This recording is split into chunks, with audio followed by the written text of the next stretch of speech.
Hey guys, Deathletter Gaming here, and it's been about 6 months since my last upload, so I figured, in keeping with tradition, let's make a video for my gaming channel. I intend to actually upload way more to this channel in the future, but it's been a time thing lately. So, Exile 3, you've seen it in the background of my videos, but I thought, let's give like a guided tour of Exile 3, because it is the greatest RPG ever made. It just simply is. It really is. Unlike this town, I hate this town. Just walk around in town, why not? I don't want to get jumped by monsters while I'm trying to intro this. And yes, I am playing this live so that I can give actual examples. Hey, look, a shopkeeper. Ah, cool. And you know, you guys have seen me like, okay, I talk to this guy. I'm like, oh, let's see what he's selling. Okay, he's got cool stuff. Awesome. I wonder if he buys stuff. Yeah, he does buy stuff. He's basically a pawnbroker. He buys anything. Cool, let's sell him wormgrass. Yay, 75 gold. And, you know, you got a day system, a gold system, a food system. You got hit points. You got spell points. It is like the classic, typical game. Oh, I'm breaking into this house. We're getting in. Yep. And they actually have line of sight detection. No joke, for thieving. I mean, this game came out in 97.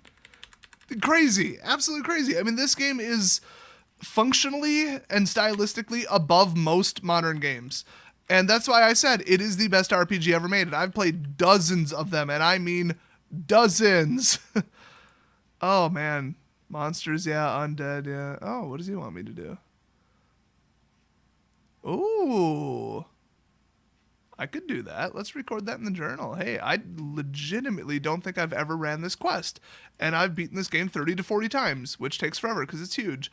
So, let's just walk from the top of the map to the bottom, because map size pretty much beats anything I've ever seen. Probably not, what was that, Arena or Daggerfall? Daggerfall, if I can say it today. Daggerfall. I think that's basically larger than the continental United States or something like that. Oh god, random encounter. No! Crap! Oh, ice puddings. Oh no, what am I gonna do? Ha ha ha, that's right, I'm like a max level mage. You know, you can see it. Oh, good lord, ice drakes. Okay, maybe I shouldn't dick around. Oh, they all have ice fields, and they're spellcasters. Oh, welcome to hell. This is going to be a tough one even for me, but, you know, then again, I know the spell death arrows, so. Mass kill spell. Boom. Let's see what else. Let's drop a fireball. They'll probably enjoy that. They're ice-based. Take out their little summon spellcaster. I love it when the spellcasters summon other spellcasters that can summon other creatures. Things get out of hand real quick, and I have the world's worst ice resistance, apparently. Don't I have a Ring of Warmth? Ooh, look at that. Wand of Pyrus, medium strength potion. That's some money right there. Probably got some mad XP, too. So, you can see the game, the combat's, you know, interesting. It's very dynamic. It's completely wide open. I mean, they talk about sandbox games. What about, you know, sandboxed combat, where you could just do anything? Oh, spirits and drakes again. Fun. Boom! Drop that shockwave on him. I hit him. You just can't see it. Let's just drop the biggest, baddest pre-spell ever made on these guys. Let's see. There we go. Shazam. Oh, they're all magic resistant. I can tell they're taking half damage. Oh, fireball, you dicks. Oh, let's take them out. Can't get too distracted, though, but you can see there's 7 tiers of magic. Let's go through the magic spells so far. So we got level 1, level 2, level 3. I think you're, you know a lot of spells up to 3, then you have to learn everything or buy everything in training from, you know, wizard spell vendors or read stuff in libraries. And I mean, there's crazy ways to learn spells in this game. On up to level 7, and then you just kind of unlock it. And there's no, oh, you gotta get to level 40. You could cast a level 7 spell at like level 3 if you really wanted. It's hard to do, but it is doable, technically. Let's do mass paralysis. That's a fun one. Ooh, got a lot of targets with that one. Oh boy, there we go. So the magic system is real simple. Like, that's kill. It takes 8 spell points, and it kills things. There we go.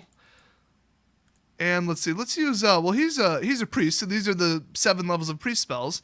One of my favorites is probably Dispel Undead. Bye. Wow, that did not hit him very hard. Those are some highly resistant creatures. 108 gold. Damn, I'm rich. All right. I mean, I've only got 8,700. I've got a lot of food, too. And as you travel, like if I were to camp for the night, boom, you could see I ate some food. 1983 food left. I'm going to take their advice this time and stay out of the marsh. There we go. I'm going to take a wild guess that this square has something to do. Yep, that's what I thought. Yeah, all right, finish that quest. Cool. I think, I don't remember what I got for a reward there. It was something really cool, though. I think I learned a spell or something. I don't remember what you do here. Oh, that's right. Alchemy stuff. Cool.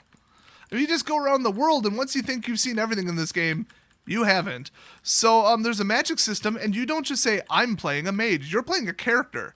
I mean, let's go through this real quick. Strength, dex, intelligence. That's it. And then we've got edged weapons, bashing weapons, pole weapons. You know, that's all the melee stuff, archery, defense. Cool. Luck is pretty universal, helps everything. Then you got mage spells. I'm at level 7, so I can cast level 7 if I know them. But I could give him level 2 in pre-spells if I want basic healing. I mean, I'll burn up my spell points pretty quick, and it means that I'm not training in something else because, well, I'll show you how leveling works later. But we've got, you know, magic lore, which is just, can you identify something? Can you properly read a book? Can you learn a spell from this library?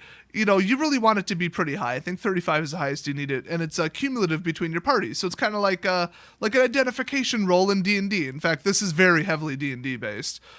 Oh, wow, I am max level 50. Damn. I loaded a good save. Then you got disarming traps. I mean, you got your alchemy, which is mixing potions. That's huge. You need that to win the game or you will die. Item lore, that's item identification. Pretty nice. And it just kind of ups the chance that you know what something is. You say, well, this is a steel sword and it's magically enchanted. Cool. Good luck finding that in the wild. But then we got like assassination, which is a special melee thing. I don't know why I took one in there. I guess just so I could do it. Lock picking, disarming traps. You got your rogue skills. But I could have my wizard learn those. Like any character can do anything if you want to allocate the skill points to it. It's really that simple. So you go to my priest, which is Healy. I got Wizzy, Healy, and Fighty. Yeah, I know. Level 7 priest spells, but if I wanted to just give him a basic haste spell, I mean, give him level 1 mage spells. There you go. And then, by the way, you have to buy the knowledge of the spells from spell vendors for each party member. So if you want to go with like 4 wizards and 2 priests, it's going to get more expensive than the money you have. Trust me, it just is. Then we go to my fighter, which is just all straight, like strength, dex, pole weapons, and defense. I mean, he's wearing full plate armor to get past that encumbrance. He's got high defense, which helps your armor. He's even got 2 luck. He's got high assassination for that double hit. It's like a sneak attack damage, kind of, if I were to compare it to D&D. Pretty good item lore, too, and no spells whatsoever. So at level 38, he's got 250 hit points, and he's tough as nails. So you're going to need fighters, and I'll show you why. If I get in a serious fight, I'm going to drain those 150 spell points real damn quick, and you can't always just, rest. Like right now, if I wanted to rest, I can.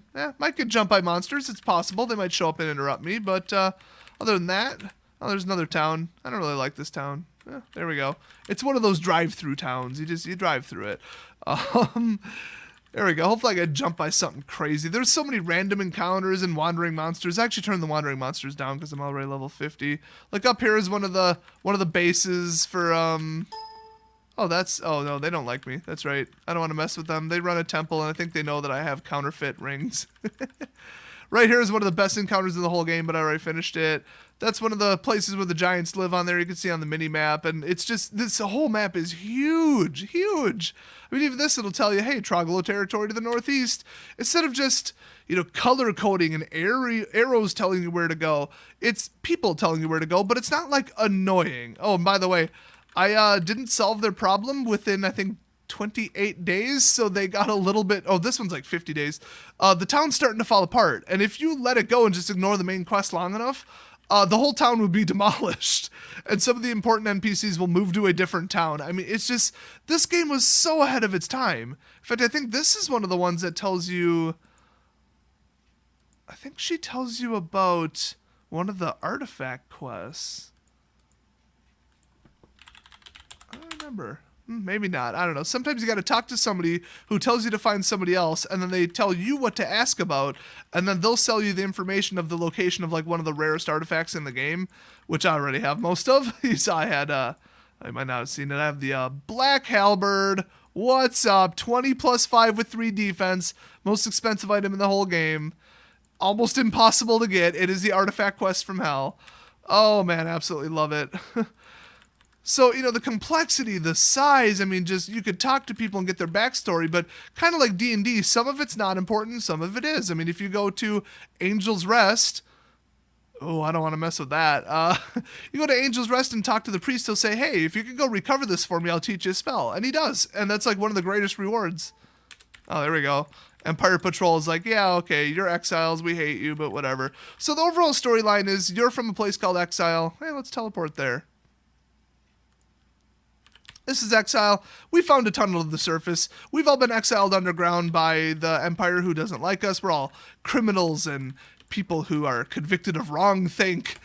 And, yeah, they don't like us. So we're trying to get back up to the surface. There was a war with the Empire, and I think Exile basically won. I'm pretty sure we killed the king in Exile 2. So now we just want to make peace. We just want to negotiate with them, and we reach the surface, and we're like, wow, plagues of monsters everywhere. Nice place. And so we're solving all of the monster infestations, and it's all being caused by one person or group, but you don't know who until the very end of the game. In fact, you really don't know who. They ask you to guess at a certain point, and if you guess wrong, there are dire consequences. And I mean dire.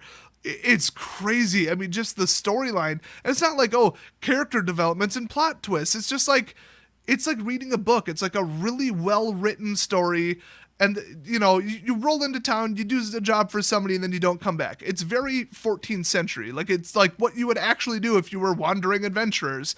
You know, it's not like, oh, this person keeps showing up, and then you have an arch nemesis, and, you know, it's so overdone and cheesy. None of that. This is like you're actually walking around in a real world, interacting with real people, you know, staying at inns, asking for evidence, asking if this person knows about this person and all this other stuff, and then all kinds of random stuff happening. I wish I could like give examples, but I don't want to ruin the story for anybody. But like even the Tower of Magi, I believe it is, which is like the magical training school and center of magic abilities for all of Exile. Something really bad happens there around like day, I think 140, and you have to go deal with it immediately or you lose the game.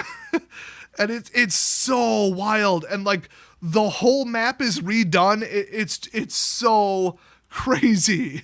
That is probably the craziest quest except for the Golem one. So story 10 out of 10, map size and complexity and NPCs and enemy AI 10 out of 10.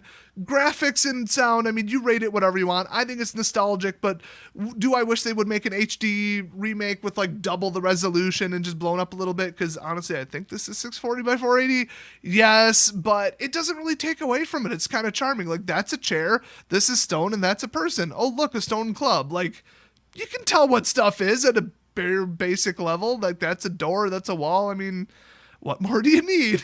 The sound effects are wonderful, but I turned them off just for this recording. This is a trainer, by the way, so let's look at progression and how it works. So if you gained a level, you will have a skill point, which I have one left over. I have one. So every time you gain a level, you get 5, and then past level, I think 40, you get 4 or something like that, or 6 and 5, I don't remember. So when you level, you gain hit points, but that is it. Everything else is your choosing, so you can customize your character, and there is no limit, no restriction, no contradictions. If you want to be a rogue wizard, if you want to be a wizard priest, I mean, if you want to be a trap specialized polearm fighter, whatever, you can do whatever you want. I mean, you want to be a hybrid crossbow user / healing focused priest, go for it. You want to be an alchemy specialist who knows all about magic lore and item lore, but you're basically a bard and you suck in combat.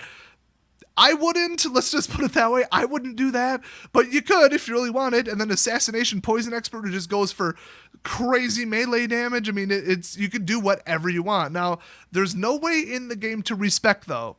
And once you've gotten to level 50, which takes forever, you cannot fix that. So you can see my wizard is not going to gain any more points. So I cannot gain any levels in priest spells with one exception.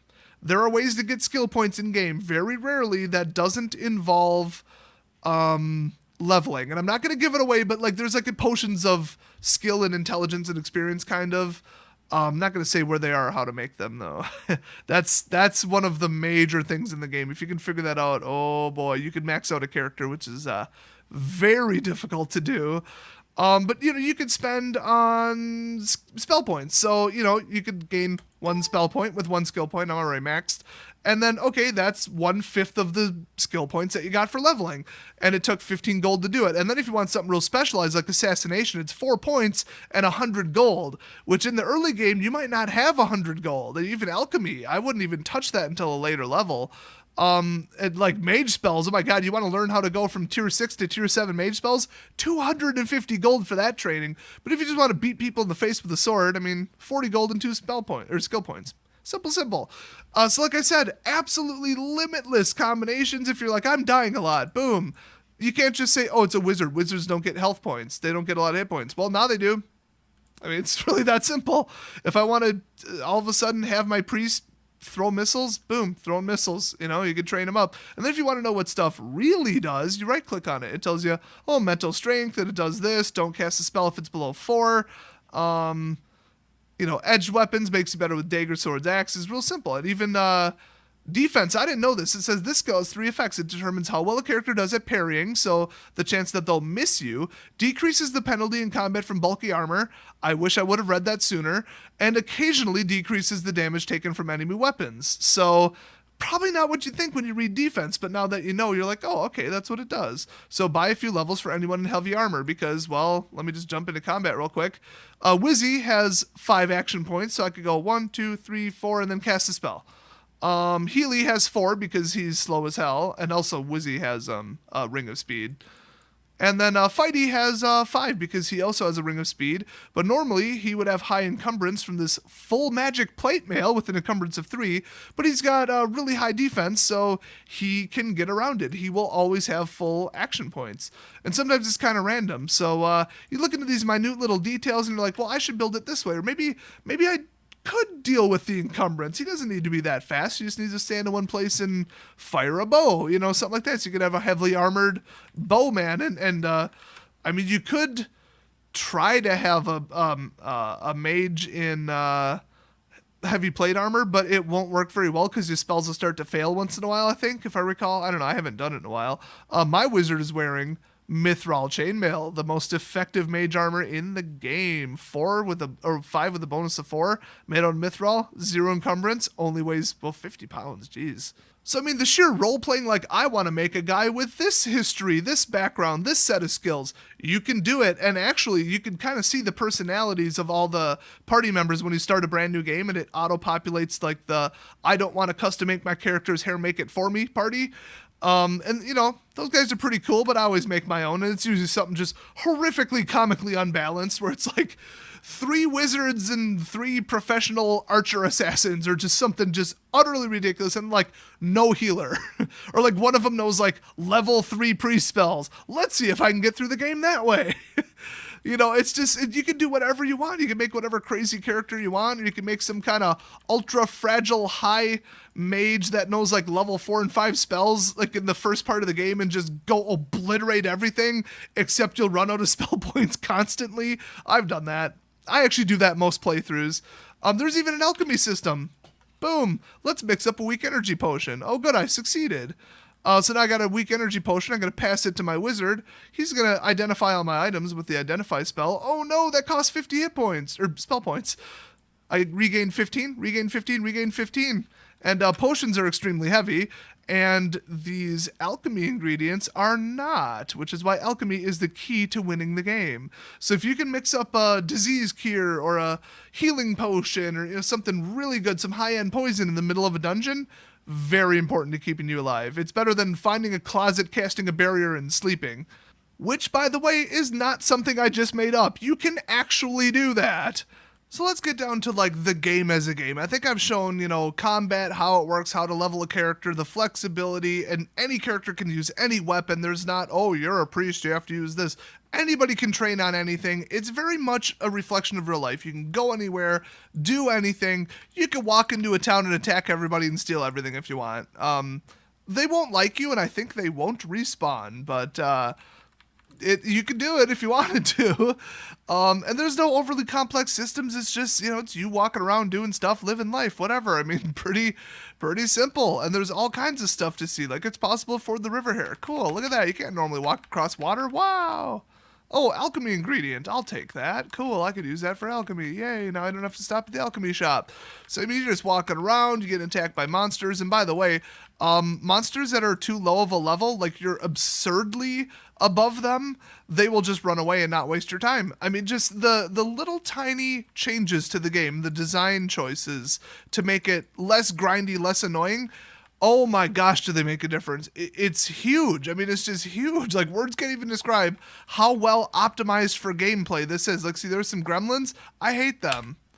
Oh my gosh, they were dumb enough to actually attack me. That's right. Some monsters will attack you regardless because the gremlins are actually part of a localized mini quest.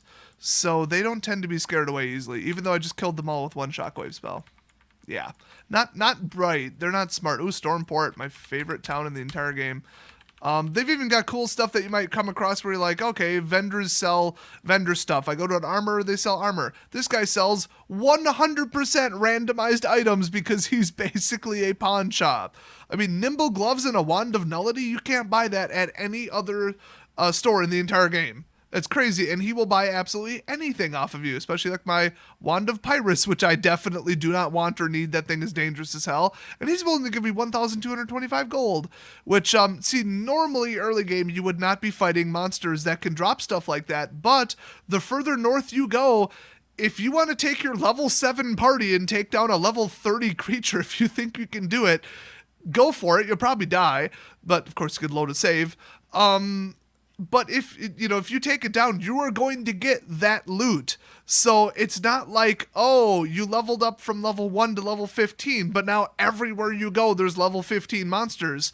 No, not really. It's just now you can kind of travel further north where there's some more dangerous crap that would have killed you before. So that's wonderful because it's limiting, but it's not limiting. It's just like suggesting that you don't do something, but you could still do it if you really wanted. And I just absolutely love everything about that. You can do stuff like it'll basically let you do as stupid of things as you want. Let's put it that way. So that's hilarious, but like you could at a super low level where like 200 gold is an enormous amount of money, go way north, take down like one monster ambush, and somehow make it out alive and sell something worth like 1,000 gold. I mean, 1,000 gold, you could buy the entirety of the level 4 spell list for close to that. I mean, it's just crazy. Or you could stick to the safe areas, or if you're really good at the game and you're really good at leveling your characters fairly and efficiently, you could go to the more dangerous areas and clear them quicker and progress quicker, or just do whatever you want. I mean, if you know that alchemy is the key and one of your characters is a professional alchemist, you're going to get a lot further in dungeons than you would normally be able to. Just a little extra hint there that I've said in the past. You can see that fog, once you've been to a place, you now memorized it. It works indoors and outdoors, and you can see I've been to this place down here on the map. And like I said, once it's explored, it's explored, and then you know where you're going because you've been there. Like north of here, if you were to talk to the people in Stormport, they say, hey, watch out, there's an undead infestation up north. So you go up north, and you'll actually get spied on a couple times by spy parties, and sometimes you get jumped by skeletons and zombies. And it turns out the guy behind it is a vampire who's summoning all the undead from... I thought I knew where this was. There it is, from this tower right here. And this place is crazy. So that's his throne room, and then he instead of killing you outright, he says, I've been alive for thousands of years. I'm bored. I'm gonna let you raid my entire tower, and like I'll count to 60 or something like that. And then, or as soon as you steal all the expensive stuff, I'll sick all my undead people and myself on you. And then he's standing here by the exit, and you gotta fight him to get out. And he's pretty darn powerful, and you can get to this area really early on in the game, so you better be real careful. But there's all kinds of hidden areas too. Like if you just go up and you're like, I wonder what's here. You could, well, I revealed the whole map, but you could hit True Sight and be like, oh wait, there's something here. Walk through the wall, secret passageway, hey. And there was extra little monsters in here, and I think there was some special loot. And then I don't want to give away what the secret to this place is. Hopefully you didn't just see that on the map. But that's his treasure room right over here. Oh, by the way, you can use the look feature. It's kind of cool. That's his other throne room. You can learn some crazy spells off of these 2 spell tomes. And then you got to walk across lava to get to this area. It's a hidden area. But that's his treasure room right there. So there's like, I don't know, like 2, 3, 4,000 gold worth of treasure. And if you can make it out alive, good for you. I mean, if you can just literally run past him, like you just, I don't know, stun him for a second, trap him. I mean, he's undead and he's a magic user, so good luck. But if you can, haste yourself, give yourself 15 action points and just book it, you beat him. Congratulations. It's not just, here's the 2 ways you could beat this quest. Oh, look, I'm giving you the illusion of, whatever. Like, technically, I could sneak in, probably get into this throne room, maybe, I think, without even talking to him, and then just run out with it.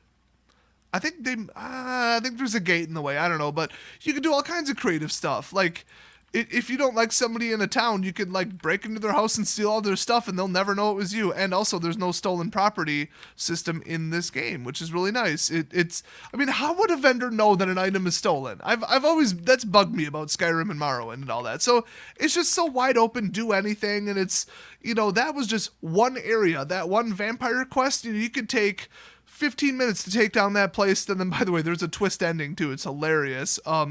Basically, if you thought you killed him, you didn't. He keeps haunting you, and then you have to go back. It's hilarious.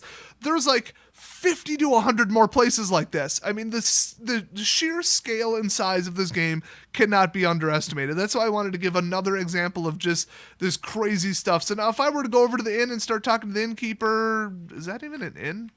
This place probably doesn't have an inn. It's a kind of small place. I could get some intel from them or go to the little, I think there's a restaurant down here or something. Nope, I was close. They sell armor. Get the scoop from them. Maybe they'll tell you about some little information. This little townsperson right here, probably not. No, it says townsperson doesn't respond. Usually some of them don't. They're just there for filler.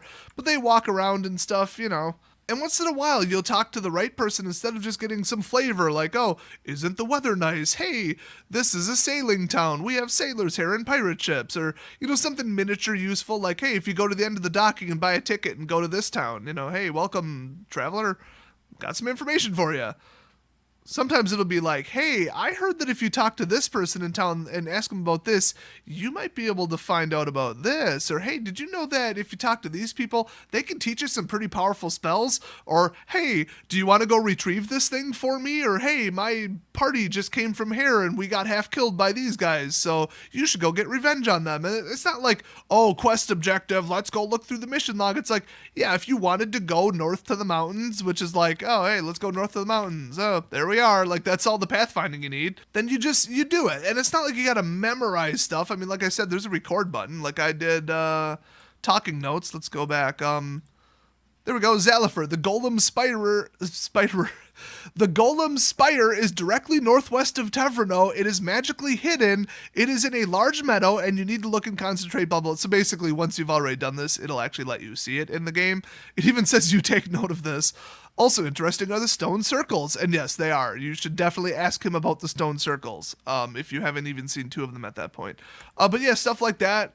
Like I even say, this person is there, go look at them. She knows something about the golems, and then you can ask them if they know where the golems are coming from. They say, oh, I think you should go talk to General whatever in whatever zone. He's the expert at fighting the golems, and it kind of just slowly develops, and sometimes you can just even piece it out yourself. You're like, well, there's a lot of golems here. Oh, look, a fortified town. Let's walk in there. I mean, that's all the logic it takes. So it's all these just subtle little hints where you would actually get the hints if you were walking around a real actual area in town like this and just talking to people. So I kind of like that open-ended, real subtle stuff instead of real hand-holdy on-rail stuff. I mean, if you think about it, everybody says, well, it's an open world in Skyrim. Is it really? I mean, because if you're going to go do a quest, it's like, well, then you have to go exactly here, fight exactly this person, and do exactly this, and then exactly that in this exact order. Which, I mean, there's some of that in this game, but some of it's just really subtle and low-key. Like, hey, did you know they're hiring couriers? You could run some trade goods between these 2 towns, and then you go over to the trade good shop, which I think is in the next town over, and you're like, oh, yeah, I can do that. Cool, thanks for telling me. And it's not like, oh, another mission, put it to the to-do list. God, why do these goblins insist on thinking, or gremlins think that they can fight me? I mean, that's just not, it's not smart. Hand over your gold. Oh, let's take the ferry. I don't remember what's over here. Oh, Gorst. Oh, good Lord. Yeah, this place has been ripped to shreds. Look at this. I mean, you walk into a town and you're like, well, that's different. It's been absolutely shredded. What the hell? And then you can look into the history of this place, which legitimately I don't remember. This game is so big and I've played it for 20 years and I still don't remember what the history of this place is. Oh my God, it's this guy. Oh my God, this is hilarious. So I'm like, hey, what's your job? And he's like, I run the Temple of Surging Darkness. And like, the more you talk to him, the more he just seems like basically like a total social reject and just the worst villain ever. And like, he doesn't even really want to fight you. It's just so stupidly funny. I think he maybe blow up his altar too. I don't know. I mean, you just keep finding these little things that are just endlessly entertaining. You can play through the game 20 times and still find stuff that you've never seen before. It's just so wild. I mean, I cannot praise this game enough. You guys need to check it out. Also, FYI, it's free. The game is completely free. I think it was $30 decades ago, but they've given it out for free because, Avernum 1, 2, 3, 4, 5, and 6 are out, which are like the successors to this. They never made an Exile 4, but they did make Blades of Exile, which I don't remember if that was before or after this. But yeah, this is, I think, the last in the Exile series, technically. Oh, and by the way, if you think, okay, well, in-game, it's the same kind of thing. The major monster quests to wipe out the monster plagues are repetitive-ish, but they take so long that and they're only once per playthrough. It's not that repetitive, and one playthrough could take 50 to 100 hours if you want to, mess around. If I were to just burn through the game, I think I could probably beat it in, oh boy, 30 hours, maybe? I mean, and that would be skipping everything. That would be like speed run. So I mean, it's so huge and it's free, so check it out. The only problem is it only runs on 32-bit Windows. You are running 64-bit, trust me. You just are. At this point in 2018, you are running 64-bit Windows. I'm just going to take a random leap and guess that. I mean, the fact that you're watching YouTube indicates you probably have more than 4 gigs of RAM. I mean, okay, that's not necessarily true, but I am running this in a VM with VMware, which VMware Workstation 14 is what I'm running right now. For non-commercial use, it is completely free. So how to set up a VM, how to set up this game, I'll make another video on it if you guys are really interested, but it's not that complicated. You just need a moderately okay speed computer to run the VM, but the thing is, this VM could be a complete potato. I actually assigned this virtual machine, you're gonna laugh at this, 3 cores out of my 6 and 3 gigs out of my 16. But if you have like a Core 2 Duo and 3 gigs of RAM, first of all, you probably have 32-bit Windows in that case, but you could give the system 1 gig of RAM and 1 processor core. It only has to run Exile 3. This is meant to run on a Pentium 2, guys. There's no reason not to check this out other than the complicated setup. So like I said, if you're interested, leave a comment down below. If enough people are like, yes, I need to play this right now, I'll make a tutorial on it. It's probably, honestly, a 3-minute tutorial. It's not that hard. So I think I've hit on, I'd say, everything in the big game, but come on, I think I've covered a third of it, if that. I mean, there's hidden stuff. There's like, oh man, I don't even want to get into it. I just want you guys to play it and just check it out for yourself. But this is by far the most classic, perfect, and I mean perfect in every single way, RPG.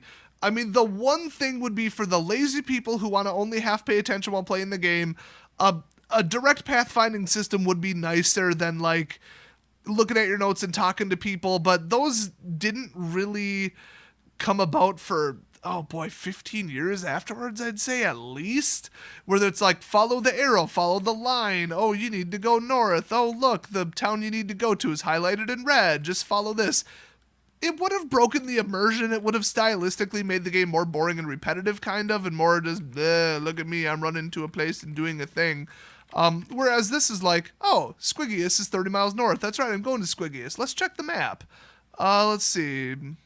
I'm not in the Midori province, but this is a handwritten map that you buy from an NPC map maker in, I think, Laura Lee.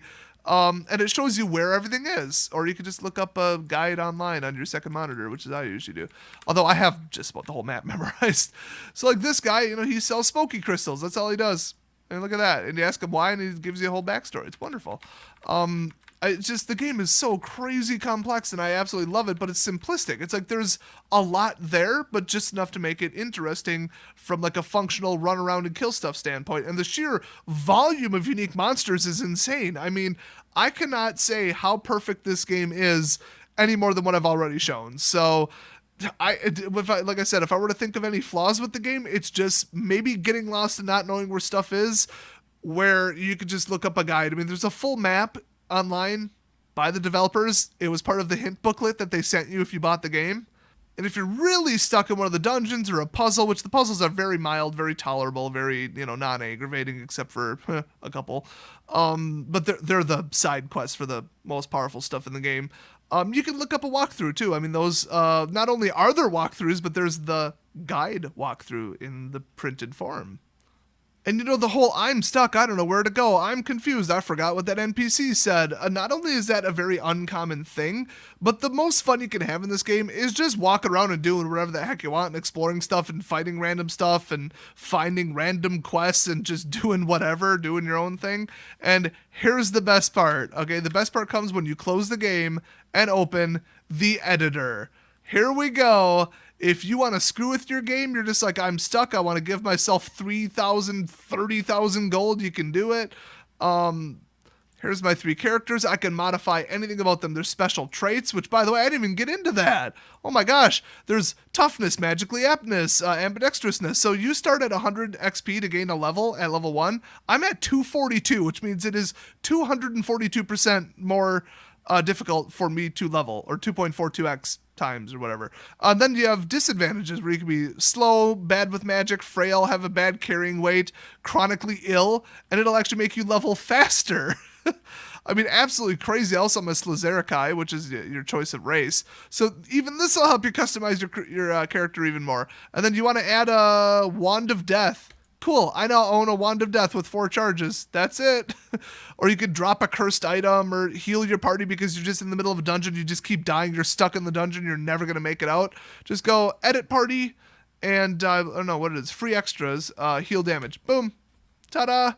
And you can raise characters from the dead if you really screwed up and don't have a level 7 priest. You could change your gold. You can own all boats and horses in the entire game. I think that's one.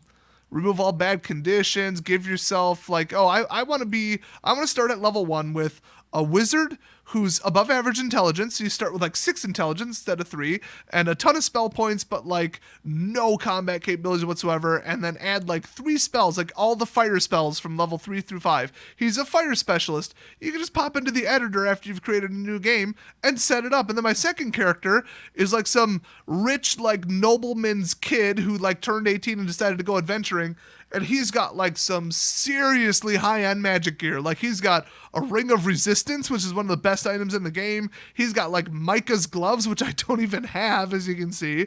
And he's got a magically enchanted halberd, or just crazy stuff, or just expendables. I've got the best healing potions in the game and a couple potions of invulnerability and some really good wands because my daddy's rich. And then you got your Batman character, as they call it. And then you'll have barbarian where he gets just 1 billion hit points right off the bat because he's the toughest barbarian ever and he joined your party. So you can set up stuff that you would not normally be able to develop in the game, which is wonderful. I absolutely love it. You can even edit the special items, start really screwing with the game, which these are stuff that aren't in your inventory but are, they're not in your normal inventory, Egg of the Phoenix, which is the item you need to finish one of the quests. So if you just want to be I don't even want to go to the island and talk to this dude or whatever, let's just add the Egg of the Phoenix to my inventory. It'll actually progress the quest artificially. Be careful not to blow up the entire game. But make jobs dispatchers forgive you. You can run jobs in game and you can just be here, forgive me, done. And then they'll give you another job again. So yeah, you can run actual jobs that are randomly generated, procedurally generated, as is every single battle, by the way, and every single map. Well, battle map, I should say. I mean, just the complexity. I can't even cover this all in one video. But you can edit whatever you want in here, change any kind of stats. You can just go, oh, hey, let's change their skills and give my fighter a whole bunch of spell points because suddenly they learned magic. And then you resave over your old save or make a duplicate copy because you probably just screwed up your whole party. That's how you do it. So to set up custom scenarios like that, and just if you're role-playing heavy but you like single-player role-player, this is the game for you. It is just the greatest game ever made. I am glad that I spent $30 on it. like 2 decades ago, and I've still been getting my money out of it. It is 100% free if you have a system that can run it. Instead of a VM, you could literally just pick up a 32-bit well, not computer, but a computer that has an operating system that is 32-bit, or just get some old piece of crap laptop or something and install 32-bit on it. But like I said, I'm going to save how to run this game for another video if everybody's all interested. But if you're just like, oh, what an interesting game, but I don't really want to play it, that's cool too. So leave a comment down below. What did you think? Is this the best RPG ever? Do you want to challenge my assessment and say, no, I have an even better game? Because I'd love to hear about it. Let me know anything like that down in the comments. Thanks for watching, and I will see you guys next video.